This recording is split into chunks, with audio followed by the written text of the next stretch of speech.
묘법 연화경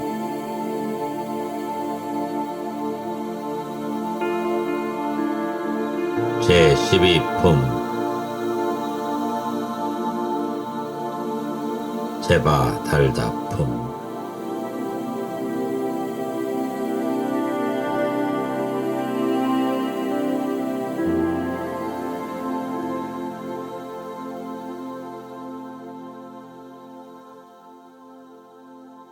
그때 부처님께서 모든 보살과 하늘과 사람 그리고 사부대중에게 말씀하셨다. 나는 지난 옛날 한량없는 것 동안 법화경을 구하는 데 게으름이 없었으며 오랜 겁 동안 항상 구광이 되어서 발언하여 최상의 보리를 구하되 마음에 물러남이 없었느니라. 또한 육바라밀을 구족하기 위하여 부지런히 보시를 행하며 아끼는 마음이 없어서 코끼리, 말, 칠보, 나라, 성, 처자, 남녀, 종, 심부름꾼, 그리고 머리, 눈, 골수, 몸, 살, 손, 발 등의 몸과 심지어 목숨까지도 아끼지 아니하였느니라. 이때 세상 사람들의 수명은 한량이 없었지만 법을 위하는 까닭으로 국왕의 자리를 버려 정사를 태자에게 위임하고 북을 쳐서 널리 명령을 내려 사방으로 법을 구하여 말하였느니라. 누가 있어 능히 나를 위하여 대승법을 설할 것인가?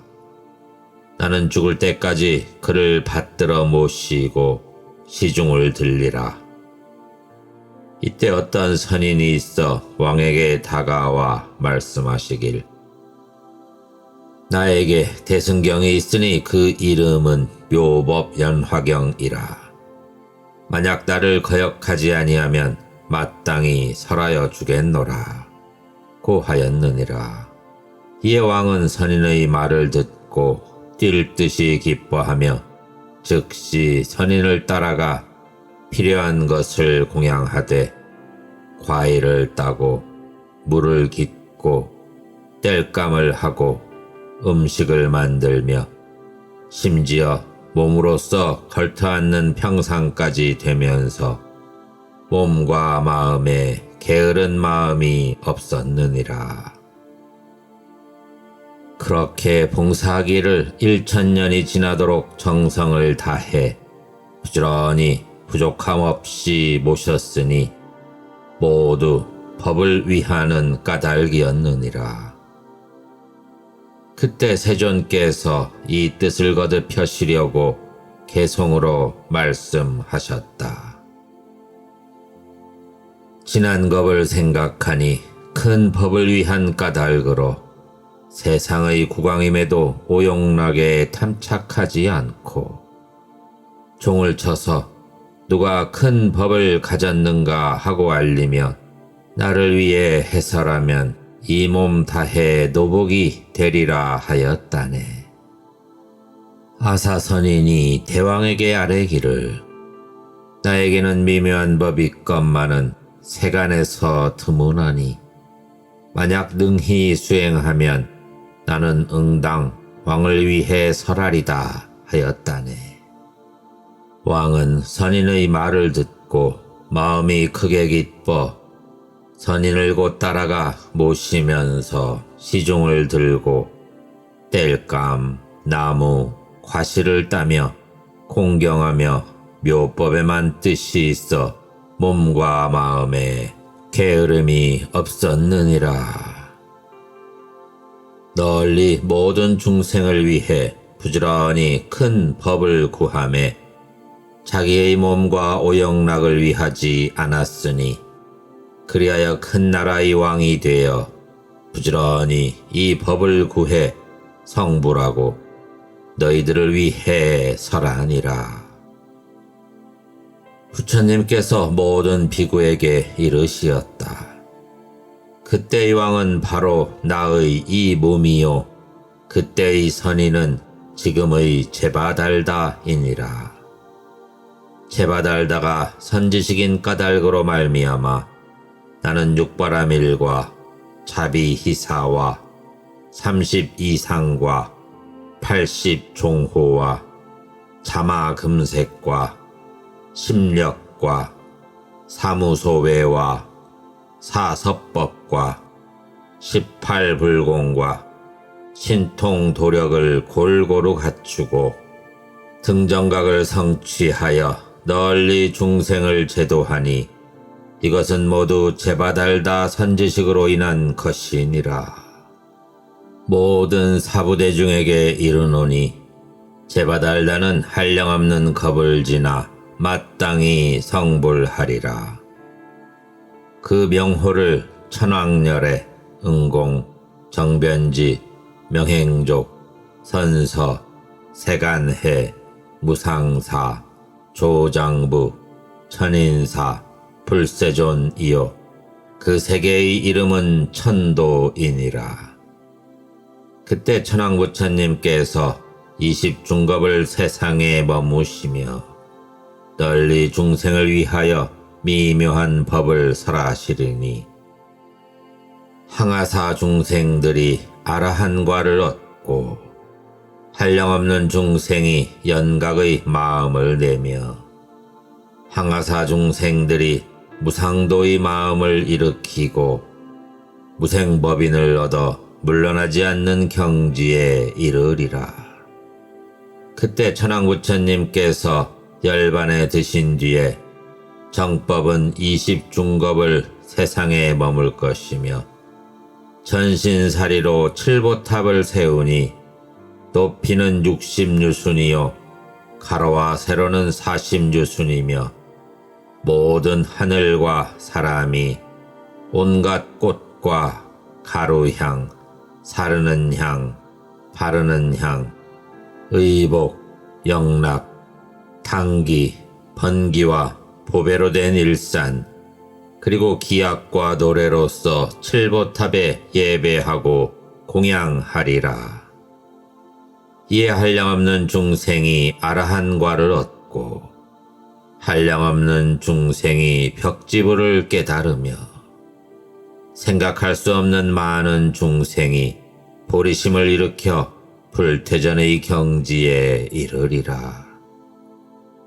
부처님께서 모든 비구에게 이르시기를 미래 세상에 어떤 선남자 선여인이 있어 만약 묘법 연화경의 제바달다품을 듣고 깨끗한 마음으로 믿고 공경하며 의심하지 않는다면 지옥이나 악귀 또는 축생에 떨어지지 아니하고 시방의 부처님 앞에 태어날 것이며 태어나는 곳에서 항상 이 경을 듣게 되리라. 만약 인간계나 천상계에 태어나면 뛰어나고 묘한 즐거움을 받을 것이며 만약 부처님 앞에 태어나면 연꽃 위에 화생하리라. 이때 하방세계에서 다보세존을 따라온 보살이 있어 그 이름을 지적이라 하였는데 다보부처님께 아뢰고 본국으로 돌아가려고 하였다. 이에 석가모니 부처님께서 지적보살에게 이르시었다. 선남자여, 잠깐만 기다릴지라. 여기에 한 보살이 있어 이름이 문수살이라. 서로 만나보고 묘법에 대해 의견을 나눈 뒤 가히 본국으로 돌아갈지니라. 그때 문수살이는 1000개의 연꽃잎에 앉아 있었는데 그 크기가 수레바퀴 만하였다. 함께 온 보살들 또한 보배연꽃에 앉아 있었는데 그들은 큰 바다의 사가라 용궁으로부터 저절로 솟아올라 허공 중에 머물며 영취산으로 나아간 뒤 연꽃에서 내려와 부처님 계신 곳에 이르러 머리를 조아려 세존의 두 발에 공경하고 예배하였다. 그렇게 예경을 마치고는 지적보살이 있는 곳으로 가서 안부를 묻고 한쪽으로 물러나 앉았다. 지적보살이 문수사리보살에게 물으시었다. 어지신 분께서 용궁에 가서 교화하신 중생의 수가 얼마나 되나이까? 문수사리가 대답하였다. 그 수가 한량이 없어서 가히 헤아려 계산하지 못하니 입으로 말할 바가 아니며 마음으로도 측량할 바가 아니기에 잠시 기다리시면 스스로 마땅히 증명하여 아시오리다. 말을 다 마치기도 전에 수없이 많은 보살들이 보배연꽃에 앉은 채 바다로부터 솟아나 영취산으로 나아가 허공에 머물렀다. 이 모든 보살들은 다 문수사리가 교화하여 제도한 분으로 보살행을 갖추어 다 함께 육바라밀을 논설하였고 본래 성문이었던 사람들은 허공 중에 있으면서 성문의 행을 설하였는데 지금은 모두 대승의 공한 뜻을 수행하고 있었다. 문수사리가 지적보살에게 말씀하셨다. 바다에서 교화한 일이 이와 같나이다. 그때 지적보살이 개송으로 찬탄하였다. 덕과 지혜와 용맹으로 무량중생 교화하심을 지금 법회에서 나는 이미 다 보았네.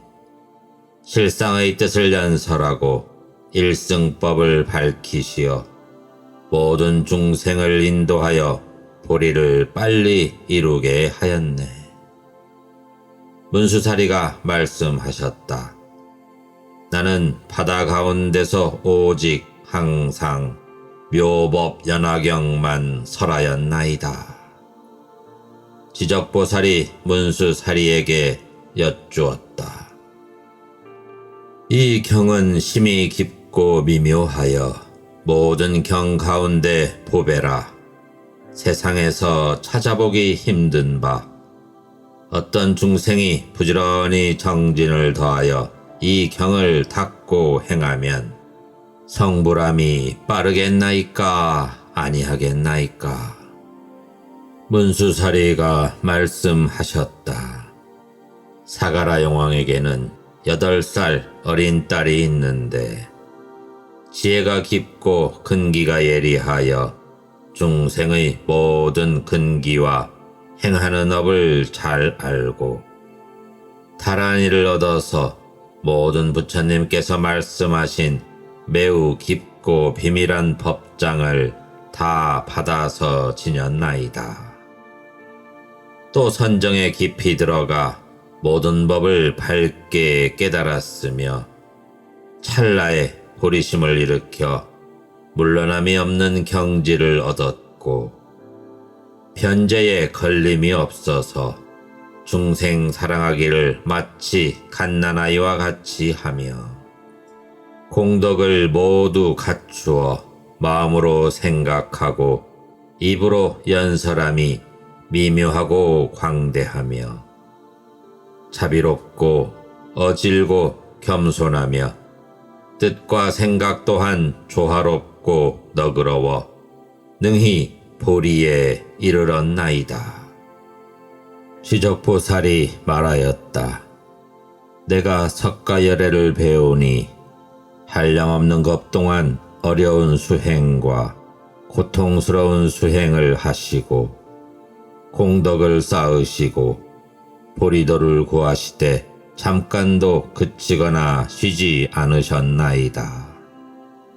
삼천대천 세계를 다 살펴보아도 겨자씨만한 곳에 이르기까지 이 보살의 몸과 목숨을 버리지 아니한 곳이 조금도 없었나니 중생을 위하시는 연고로 그러하신 뒤에야 겨우 보리의 도를 이루셨거늘 그 여인이 잠깐 동안에 정각을 이루었다는 것은 믿지 못하겠나이다.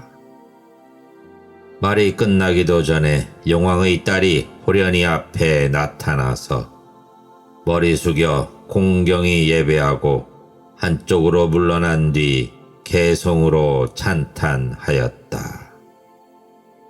죄와 복의 모습을 통달하사 시방세계를 비추시며 미묘하고 바른 법신의 30 이상을 갖추셨고 80가지 상호로서 그 법신을 장엄하며 하늘과 사람을 우러르며 용과 신도 공경하고 일체 중생의 무리들이 높여 존중하지 않는 사람이 없나이다. 보리를 이룬 것을 듣고서 부처님만이 증명하며 제가 대승의 가르침을 열어 고통에 빠진 중생들을 제도 해탈시키리다. 그때 사리불이 용녀에게 말하였다. 그대는 오래지 아니하여 최상의 도를 얻었다고 하지만 그 일은 믿기 어렵도다. 까닭을 말하면 여자의 몸은 때가 끼고 더러워서 법의 그릇이 아니거늘 어찌 최상의 보리를 능히 얻을 수 있겠는가. 불도는 멀고 멀어서 한량없는 겁을 지나도록 부지런히 고행을 쌓고 모든 법도를 닦아 갖춘 연후에야 비로소 이루는 것이 아니던가. 게다가 여인의 몸에는 5가지 장애가 있으니 첫째는 범천왕이 되지 못함이고 둘째는 재석천왕이 되지 못함이며 셋째는 마왕이 되지 못함이고 넷째는 전륜성왕이 되지 못함이며 다섯째는 부처의 몸이 되지 못함인데 어찌 여자의 몸으로 빨리 성불할 수 있겠는가. 그때 용녀에게 보배구슬이 하나 있었으니 그 값이 3,000대천 세계와 같은 것이었다. 그것을 가져다 부처님께 올리니 부처님께서는 즉시 받으시었으며 이에 용녀가 지적보살과 사리불 존자에게 말하였다. 제가 올리는 보배구슬을 세존께서 받으시니 이 일이 빠르옵니까 아니옵니까? 이에 지적보살과 사리불 존자가 대답하였다. 심히 빠르도다. 용녀가 다시 말하였다. 여러분의 신통력으로서 제가 성불한 것을 보시면 이것보다도 더 빠를 것이옵니다. 그때 자리한 여러 대중 모두가 용녀를 바라보니 잠깐 사이에 호련 남자로 변하여 보살행을 갖추고 곧 남방무구 세계로 나아가 보배연꽃에 앉아 높고 바른 깨달음을 이루고 30 이상과 80 종호를 갖추고는 널리 시방의 일체 중생을 위하여 묘법을 연설하고 계시었다. 그때 사바세계의 보살과 성문, 하늘과 용과 팔부신장과 사람과 더불어 사람 아닌 것 모두 멀리서 용녀가 성불하여 여기에 모인 사람과 하늘을 위하여 설법하는 것을 보고는 마음이 크게 환희하여 모두들 멀리에서 공경 예배하였다. 한량없는 중생이 법을 듣고 이해하여 물러나지 않는 경지를 얻었고, 또 한량없는 중생이 도의 수기를 받았으며, 무구세계는 6가지로 진동하였다. 이에 사바세계의 3천대중은 물러나지 않는 지위에 머물렀고, 3천대중은 보리심을 일으켜 수기 받음을 얻었으니, 지적보살과 사리불과 일체의 모임 대중은 묵묵히 믿고 받아들일 뿐이었다.